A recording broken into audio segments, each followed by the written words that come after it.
आज कर्नाटक के विधानसभा में एमएलए जमीर अहमद खान ने पिछले दिनों हुए अलंध तशद्दुद के ताल्लुक से सवाल किया। इन्होंने सवाल किया कि पिछले दिनों अलंध की दरगाह के अहाते में महाशिवरात्रि के दिन दफ़ा 144 होने के बावजूद बीजेपी के एमपी और वजीर भगवंत कुबा और मुकामी बीजेपी के एमएलए ने जुलूस निकाला था और कहीं न कहीं लोगों को भड़काने की कोशिश की थी। एमएलए जमीर अहमद खान के सवाल के जवाब में वजीर दाखिला अर्ग ज्ञानेंद्र ने तसल्ली बख्श जवाब नहीं दिया। 10 ಜನ ಹಿಂದೂಗಳು 10 ಜನ ಮುಸಲ್ಮಾನಗಳು ಎಲ್ಲ ಸೇರಿ ಒಂದು ಪೀಸ್ ಕಮಿಟಿ ಮೀಟಿಂಗ್ ಕರೆಸ್ಬಿಟ್ಟು ಆ ಶಿವಲಿಂಗನ ಪೂಜೆ ಮಾಡಕ್ಕೆ ಪರ್ಮಿಷನ್ ಕೊಡ್ತಾರೆ 10 ಜನಕ್ಕೆ। ಇವ್ರ ಉದ್ದೇಶ ಏನಿತ್ತು, ಎಮ್.ಎಲ್.ಎ ಅವ್ರ ಉದ್ದೇಶ ಏನಿತ್ತು, ಇದು ನಡಿಬಾರ್ದು, ಇದು ಅವ್ರು ಗಲಾಟೆ ಮಾಡೋದು ಉದ್ದೇಶ ಹಿನ್ನೆಲೆ ಇತ್ತು ಅವ್ರಿಗೆ।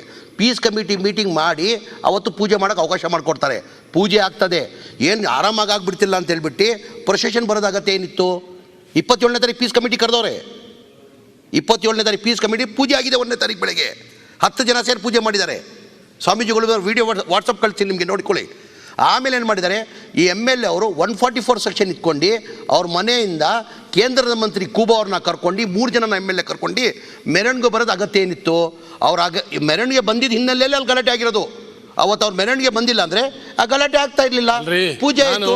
ಸಿದ್ದರಾಮಯ್ಯನವರು ಹೇಳಿದ್ರು ಆಮೇಲೆ ಹೇಳು ಅಂತ, ನೀವು ಹಿಂಗೆ ಕಲ್ಪನೆ ಮಾಡ್ಕೊಂಡು ಹೇಳೋದಲ್ಲ, ಸ್ಪಷ್ಟವಾಗಿ ಹೇಳಬೇಕು। ಗುಲ್ಬರ್ಗದವ್ರು ಎಲ್ಲರೂ ಬಹಳ ಜನ ಇದ್ದಾರೆ, ಅದು ಎಲ್ಲರನ್ನ ಕರೀರಿ। ದರ್ಗಾ ಪಕ್ಕದಲ್ಲಿ ಶಿವರಾತ್ರಿ ದಿನ ಶಿವಲಿಂಗವನ್ನ ಶಿವರಾತ್ರಿ ದಿನ ಪೂಜೆ ಮಾಡಿದ್ರೆ ಇನ್ಯಾವ ಪೂಜೆ ಮಾಡಬೇಕು? ಜಿಲ್ಲಾ ಅದು ದರ್ಗದ ಪ್ರಾಪರ್ಟಿ, ಅದು 600 ವರ್ಷ ಇತಿಹಾಸ ಅದು ದರ್ಗಾ, ನಿಮ್ಗೆ ಗೊತ್ತಿದೆ, ಮಾತಾಡಿ ನೋಡಿ ಇಲ್ಲಿ ಒಂದು ನಿಮಿಷ ಕೇಳಿ।